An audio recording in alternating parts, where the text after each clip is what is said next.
Swastiastu.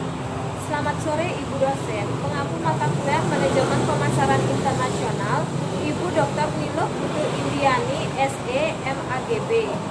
Kami dari kelompok 1 akan menjawab pertanyaan yang telah diberikan oleh Ibu dosen terhadap kelompok kami, yaitu kelompok 1. Saya, Putu Larasati Dewi Irawan, NPM 18321220007. Di sini saya akan menjawab pertanyaan nomor 1, yaitu mengapa bisnis internasional jauh lebih kompleks saat ini dibandingkan 20 tahun yang lalu? Menurut saya, karena perkembangan teknologi semakin canggih sehingga proses jual beli sudah bisa melalui internet. Kegiatan ekspor dan impor berjalan dengan lancar berkat kecanggihan teknologi dan internet. Bila dibandingkan dengan 20 tahun yang lalu, perkembangan teknologi belum secanggih sekarang. Sehingga semua aktivitas ekspor dan impor atau perdagangan secara internasional masih dilakukan dengan secara manual. Proses pemasaran juga masih sulit. Sedikit orang yang mengetahui berkeinginan untuk membeli sesuatu. Saat ini, perkembangan teknologi dan internet sudah canggih. Sebagian besar aktivitas dagang bisa dilakukan secara online. Dampaknya banyak. Orang yang sudah mengetahui barang yang dijual dari kota lain, bahkan negara lain. Pembayarannya pun juga sudah canggih karena bisa dilakukan secara online. Terima kasih. Om Swastiastu. Perkenalkan, nama saya Yudi Rizaldi, NPM 09.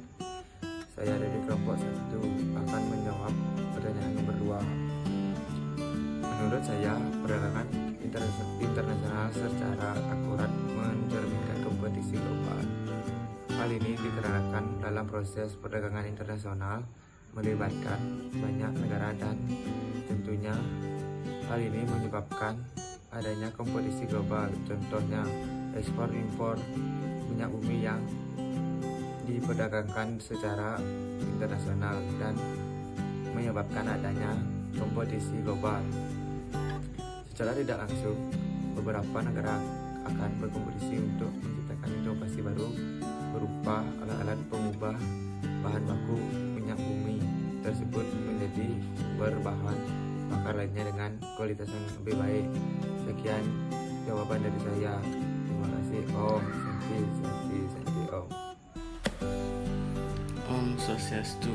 Perkenalkan, saya Komang Kriase, NPM 19321222077 dari kelas I2 Manajemen. Saya ingin menjawab pertanyaan nomor urut 3.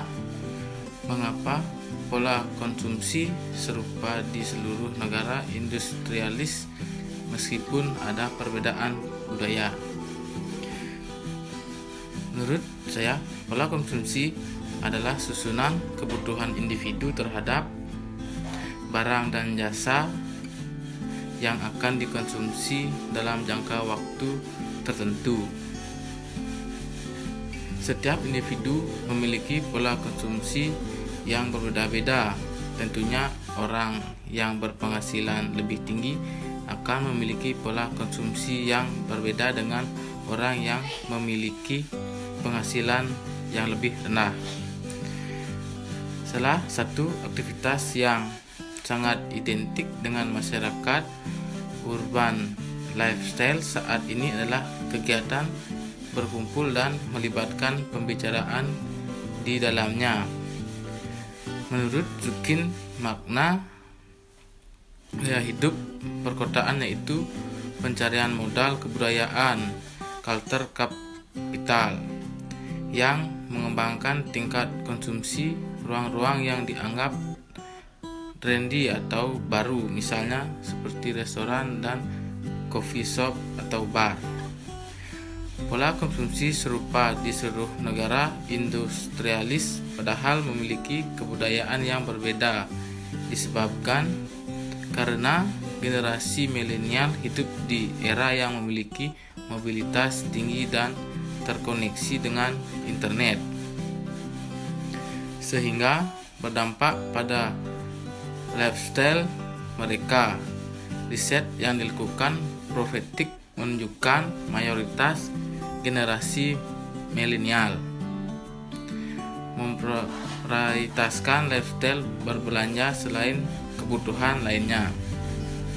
Temuan lainnya menunjukkan bahwa variabel shopping will kontribusi berbelanja terhadap kepuasan hidup memiliki pengaruh paling signifikan jika dibandingkan dengan variabel-variabel lainnya. Hal tersebut dapat dipahami karena sifat dasar manusia yang berusaha untuk memperoleh kesejahteraan dalam hidup melalui berbagai aktivitas. Misalnya, seperti berbelanja, tidak dapat dipungkiri bahwa dengan berbelanja seseorang berusaha memperoleh sesuatu yang dapat meningkatkan rasa sejahtera. Mereka secara maksimal pengaruh shopping wheel terhadap pola konsumsi, khususnya pada era konsumsi postmodern. Konsumen tidak hanya lagi berbelanja memenuhi kebutuhan konsumsi untuk kebutuhan material mereka saja, melainkan untuk kebutuhan hedonik dan simbolis mereka. Shopping wheel akan mempengaruhi perasaan sejahtera seorang. Apabila semakin seorang merasa sejahtera terhadap perilaku belanja melalui pengalaman, maka perilaku konsumsi dapat terbentuk. Contohnya, ketika konsumen merasa sangat bahagia dan terikat secara emosional terhadap produk fast fashion, yang terjadi karena kebutuhan konsumen dapat dipenuhi dari produk fast fashion seperti kebutuhan materi atau aktualisasi diri, serta perasaan konsumen ketika baru akan merasa puas jika berhasil memperoleh produk fast fashion juga dapat terjadi. Jadi, banyak faktor yang mempengaruhi pola konsumsi masyarakat seperti kepuasan, tren, kebutuhan, dan lain-lain. Om Swastiastu. Perkenalkan, nama saya Imadi Ivan Putra, MPM 193 2024. Saya akan menjawab pertanyaan nomor 4. Bagaimana pemasaran global berbeda dari pemasaran internasional?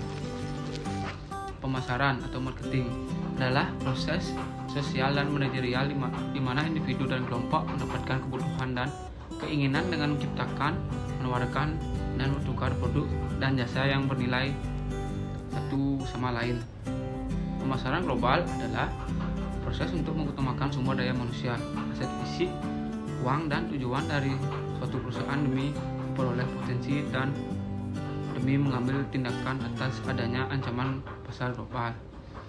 Kegiatan pemasaran juga sering disebut sebagai satu pemasaran bergengsi yang dilakukan di seluruh dunia. Potensi peluang dalam pemasaran global ini akan selalu terbuka untuk setiap pengusaha. Yang terpenting adalah pengusaha tersebut harus mampu menuangkan inovasi dan kreativitasnya dalam mengembangkan pasar. Karena pengusaha yang kuat adalah pengusaha yang tidak akan mudah menyerah ketika ada tantangan bisnis yang begitu berat.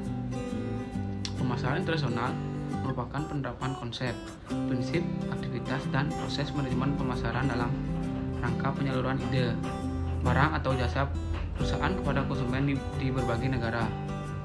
Alasan sebuah perusahaan harus menjalankan manajemen pemasaran internasional adalah karena kekuatan yang dimiliki oleh perusahaan tersebut sudah melampaui kebutuhan akan konsumen produk atau jasa di wilayah domestik perusahaan, sehingga perusahaan melihat peluang memasuki pasar global dan memiliki strategi pasar yang lebih jauh luas. Di sini perbedaan perusahaan internasional dan perusahaan global. Di perusahaan internasional, fokus perusahaan internasional, pasar domestik identik dengan pasar luar negeri. Visi perusahaan internasional, kriteria ditentukan sendiri. Orientasi perusahaan internasional, etnosentrik atau sifat pasar atau konsumen dimanapun sama. Strategi perusahaan internasional yaitu ke internasional. Adapun perusahaan global fokus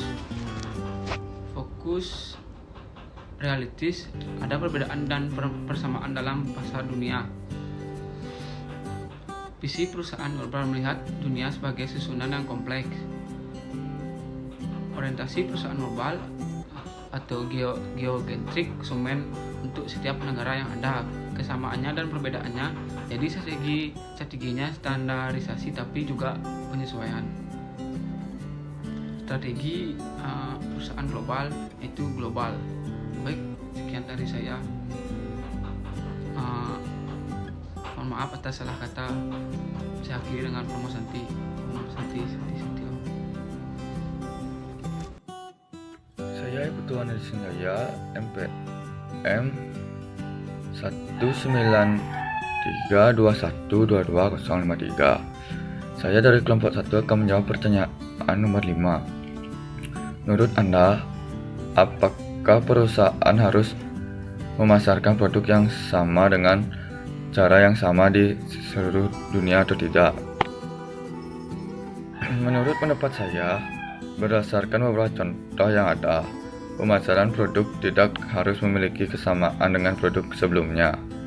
Dengan produk yang dipasarkan adalah produk yang memiliki keunggulan atau menjadi ikon dalam perusahaan tersebut, di mana juga produk yang dipasarkan tidak hanyalah produk yang memiliki keunggulan saja, melainkan setiap produk yang akan ditargetkan di perusahaan tersebut. Contohnya produk baru atau launching-an produk di mana perusahaan akan memasarkan produk tersebut dengan cara promosi untuk memperkenalkan produk barunya, dan tentu tidak terlepas dari konsep perusahaan. Baik, perkenalkan nama saya Imadi Yudi Ridiawan, MPM 19321222101 dari kelompok 1, ingin menjawab pertanyaan nomor 6, yaitu bagaimana internet dapat mempengaruhi pasar global. Jadi menurut pendapat saya, internet dapat dikatakan mempengaruhi pasar global dikarenakan internet dapat diakses 24 jam tanpa henti, sehingga dapat dimanfaatkan sebagai media promosi, menyediakan informasi bagi pelanggan, bahkan menyediakan informasi yang dibutuhkan oleh perusahaan. Internet mendukung komunikasi dan kerjasama global antar pegawai, konsumen, penjual, dan rekan bisnis yang lain.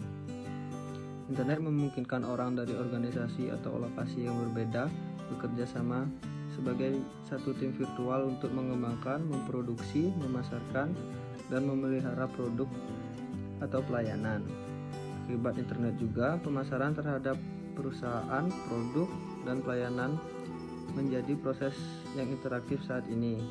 Situs web perusahaan bukan hanya sekedar menyajikan katalog produk dan media promosi, melainkan digunakan untuk berdialog, berdiskusi, dan berkonsultasi dengan konsumen secara online, bulletin board, kuesioner elektronik, mailing list, dan pengiriman surat elektronik, sehingga konsumen dapat dilibatkan secara langsung dalam perancangan, pengembangan, pemasaran, dan penjualan produk.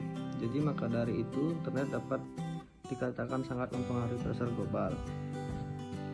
Baik, mungkin sekian jawaban dari kelompok kami. Jika ada jawaban yang kurang jelas ataupun bagaimana, mohon untuk dikoreksi. Dan jika ada kata-kata yang salah dari kelompok kami mohon maaf sebesar-besarnya. Terima kasih sudah menonton video dari kami. Akhir kata kami ucapkan terima kasih.